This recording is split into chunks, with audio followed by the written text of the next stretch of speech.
doesn't surrender it, they don't have it. These county codes, and I'm going to use Mesa County as an example here. Mesa County, this, again, this is in the jurisdictional reports. Mesa's down here, 077. All right, here's Delta, here's Gunnison, here's Mesa County. All right, these numbers here, this says jurisdictional status, this column here. So all these numbers here is the different jurisdictional statuses that the federal government enjoys in Mesa County. Let's see here, we have Bureau of Land Management, Grand Junction Administrative Site, 4, proprietary interest only. National Park Service, Colorado National Monument, 4, proprietary interest only. Grand Valley Project, 4, Fish and Wildlife Service, Black Mesa Reservoir, 4, Post Office, 1, VA Hospital, 1, Federal Aviation Agency Center, 4, Glade Park, 4, Farm Labor Camp, 4, Grand Junction Operational Headquarters, 1, Gateway Mining District, 4, Craig Administrative Site 4, National, is that still Mesa County? No, you're in Moffett. Okay, Moffett, okay, I went north. Okay, so the point is that I've asked, when we went to that BLM rally, I asked the law enforcement officer there if he understood this, and he told me full well he did. It's the first thing they learn when they go through their law enforcement training. They know. They know. And they don't want us to know. So all this running around in these big vehicles with the intimidating SWAT uniforms on and the full, almost full body armor with everything but the mask, is all pretense. It It's time we called them on their pretense and began to understand that this is everything I told you. I just got ahead of myself. Now, and this is what I'm going to close with. They've done this in Apache County. Apache County, Arizona, they've passed resolutions. They understand these principles. They are getting along real well with the Forest Service and the BLM down there. Once the Forest Service and the BLM were called on it, there's no place left for them to run. There's no place left for them to hide. They have to begin to cooperate. Here's the problem. We've got beetle kill in our forests. Yeah. We've got a lot of fallen timber. Yeah. These places are tinder boxes waiting for a place and time to happen. Okay? The sheriff has the municipal power as the sheriff to declare these forests a nuisance area because the proprietor is not maintaining them in a way that is conducive to the public health and safety and welfare of the county. The sheriff has the power to order them to clean up that mess. And the sheriff has the power to deputize the men of the county and to operate with the county commissioners to order these people to take care of the property. No different than the sheriff would have to come on your property if there's a nuisance on your property and order you to clean it up. The sheriff needs to understand this power and begin to exercise it. And so if we can get behind the sheriff and let him know that we know and get him to understand this particular argument, we can push the federal government back into its proper role in the state, and we don't have to worry about Homeland Security here because remember, it's the well-regulated militia that's necessary for the security of a free state. And so in closing, I'm going to say this. It's time for the well-regulated militia to rise up. Now we have the National Guard. The Dick Act that was passed in the early 1900s made a distinction in the militia. The well-regulated militia was turned into the National Guard, and the President of the United States has access through the Dick Act to operate. The unorganized militia was not abolished. We are the unorganized militia. The sheriff is the local chief of the unorganized militia, and believe it or not, the governor of the state is the commander-in-chief of the local militia. So we have, what I'm saying is, if we have the law on our side. We have We have the principles of the Declaration of Independence, we have the Colorado Constitution, we have the Enabling Act, we have everything we need, and the only thing we lack is knowledge. That's why we're having this meeting. Knowledge in the general The thing population. is, going back to the consent of the governed, the Federal Reserve exists because we consent every time we hand one of those dollar bills over. The IRS exists because we consent every time we file our taxes. Right. The Second Amendment is being attacked because we consent to it every time we walk into a gun store and submit to a background check. Right. We are consenting over and over and over again. Agreed. It has to stop. July Agreed. 4th, we are not going to consent any longer. We are going to defy their illegal acts against us, and we're going to transfer magazines in public and hopefully in mass. Yes, I'll be there. I will be there. I will be there. And so let's agree. I missed something funny? He said, bring a really good one. Huh? Bring a really good magazine. Trade. Okay, so I'm just wondering, will they trade me back or do I lose my 30 round? So yeah, I will be there, and I will absolutely be selling a magazine if anybody wants to buy one. I'm going to bring a 1914 magazine. I might have a couple. I'm going to bring a bunch of PMags. I'm going to throw some out in the crowd. Where is our magazine exchange event? 6th and Rude, July 4th, between 12 and 1, right after the parade. And if you all want to be part of the float, we'd love to have you on the float too, because we're going to have a sweet float that's designed by Gerald Martinez here. We'll have a paper mache 30 round clip on it with a nice, he's going to design it, so it'll be really sweet. Right? Magazine, not a clip. But I don't want to diminish your position at all, because When's the session start? Right here, right I'm now. done. That's what we're I'm doing. done with this federal government. This country is out of control. Say there's a way to fix it. No, there isn't. Well, You get 100 people to stand up, they arrest one person, and everyone else cowards away. And Yes. it's done, and then they continue on what they can. David, I don't know if you know this, but we do have, for that exchange, we have a constitutional attorney, former, this year, State Senator Sean Mitchell, that will support anybody that's arrested pro bono. And so we have that in place at the moment. So I concur with your frustration. I am as frustrated as you. Like I said, I've done jail time on principle, and I'm sure I will do jail time again. The first thing we need to get over is, okay, we're all afraid of pain. We've had this conversation. We're afraid of pain. Everybody avoids pain. We avoid public humiliation. We avoid walking against the mainstream. We don't like that. It's not in our nature to rebel. But that's what we've got to do.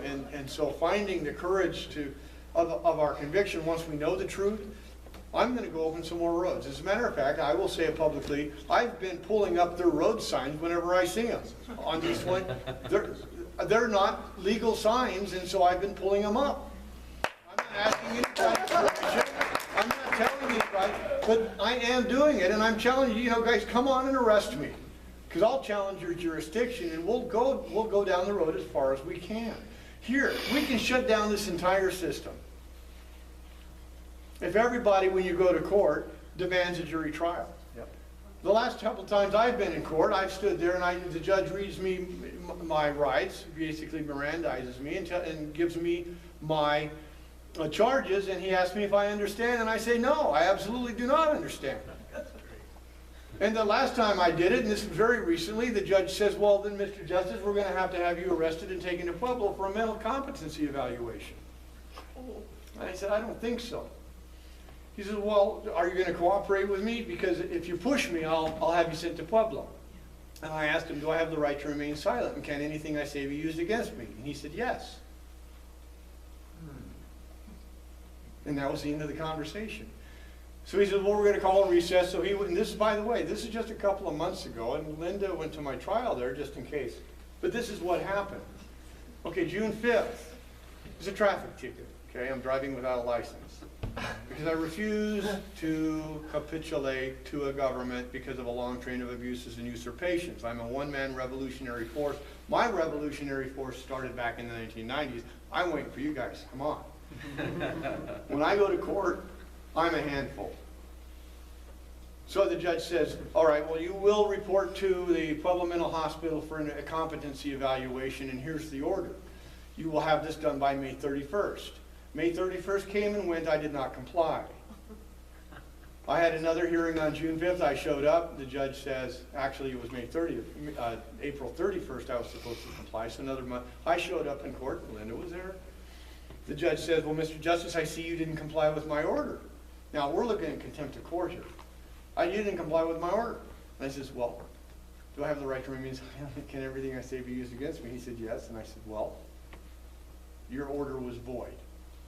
He says, well, what makes you say that? And I said, well, first of all, the issue of my competency was never before this court. I just said I didn't understand. I didn't say that I was incompetent. Now, here's the argument, and I put it in writing. Do these guys understand that Congress has the power to declare war? Do these guys understand that no state shall make gold and silver coin a tender in payment of debt? Do they understand that? Shall make anything other than gold and silver a payment of Do debt. they understand that? Yeah. Do they? We're not living under it. They don't care. What is it they don't understand about that? All right, I don't understand their system. Yep. I don't understand how the Constitution says no state shall make anything but gold and silver coin at the tender and payment of debt. I don't understand how we're living in a system that doesn't make this the tender, but makes Federal Reserve notes the tender. I don't understand that, and I really, really don't. It makes absolutely no sense to me because it's absolute nonsense. And I refuse to understand, Judge. It's a choice not to understand. I don't understand your system any more than you understand my freedom. And until we stand and start expressing our judgment against this system, we're not involved in a revolutionary action.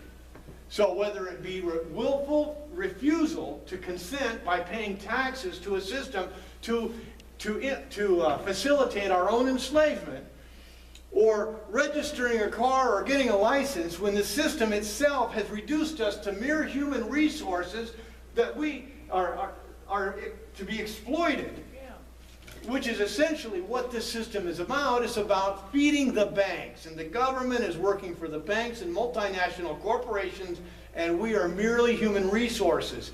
And until we protest that, the monetary system, the licensing system, all of the regulatory systems that they've set up, the labyrinth that they've set up to entrap us, until we challenge the entrapment, we're just going along to get along, and we're going to get more of the same. So no, I don't understand, Judge.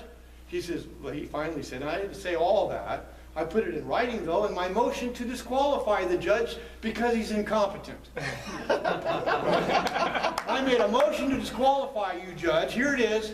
Motion to disqualify. You are an incompetent judge, and you're exercising bias against me, and you're using the law as a bludgeon to get me to say something that I don't mean. You want a yes answer, and you won't accept anything else. And that's really what this is. We go along with it, or we go to Pueblo. That's draconian. That's not America. Now, how many of you are willing to stand up and do that? Because until we grow the courage to stand up and confront this system in the courts, which is where we need to take this fight, in the courts. That's where Nuremberg went. The judges in Nuremberg were hung. And they tried to say that the Nuremberg courts didn't have jurisdiction. That was their defense. Judge, you know what? I don't understand. And nothing that you can say can make me understand. I do not give you my consent to be governed under this usurpation, this long train of abuses and usurpations that has pursued invariably an object to reduce me under absolute despotism, throw me in jail. I refuse to understand. Now, I'm coming from the place that understanding is a choice. Do you consent? No.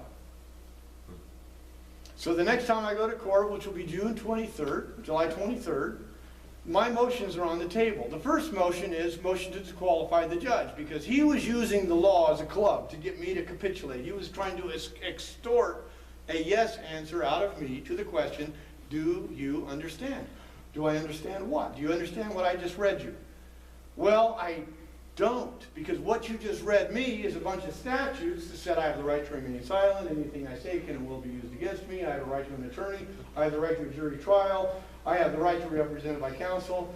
Do you understand? And you've been charged with thus and so, and all I need is a yes answer out of you or I can't move forward, because the statute actually requires the judge to make certain, before moving forward, that the defendant understands the following, to make certain, to make certain, to make certain.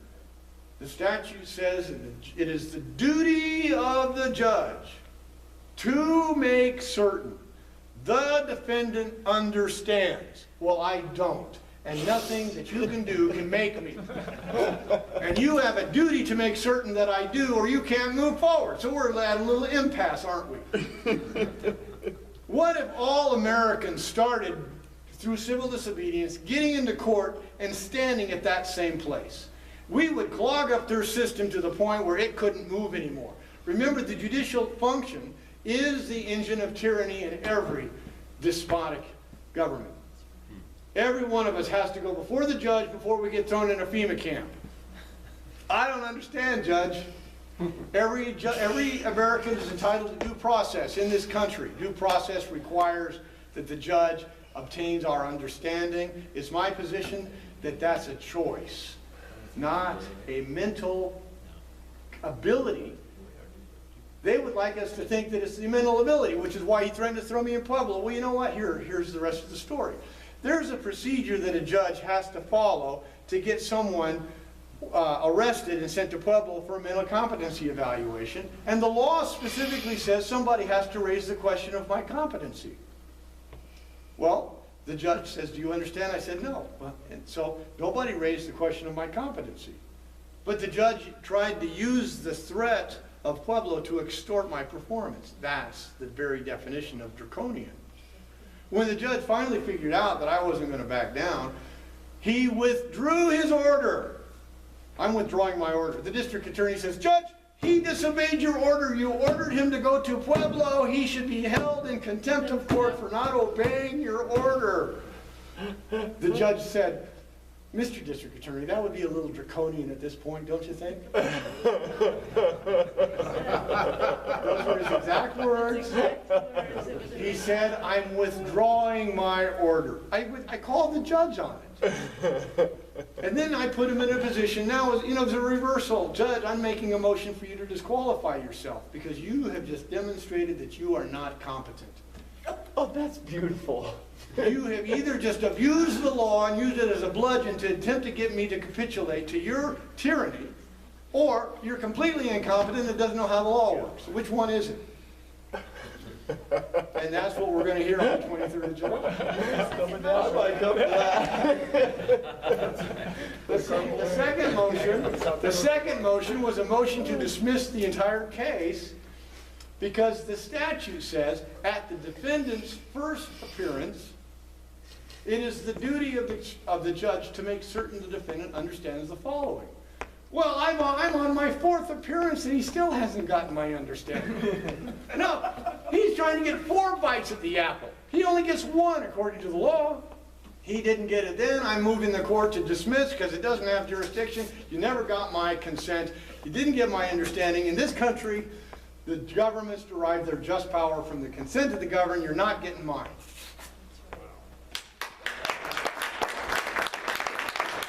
Dangerous game, dangerous time, call for drastic measures. Now we want to take on the IRS, we want to take on FEMA, we want to take on Homeland Security. Pick an area where they're messing with you and take a stand. Exactly. And let's come together and challenge these things in the courts and clog up the system. If everybody threw their driver's license away and took the license plate off their car, and every time a cop pulled you over, you went in and did this little thing with them, and I'll give you the paperwork, and demand, if they get past all that, demand a jury trial, we shut the whole system down. They can't take us all on. we'll just shut down the whole system inside the courts until they are paralyzed. There's a revolution.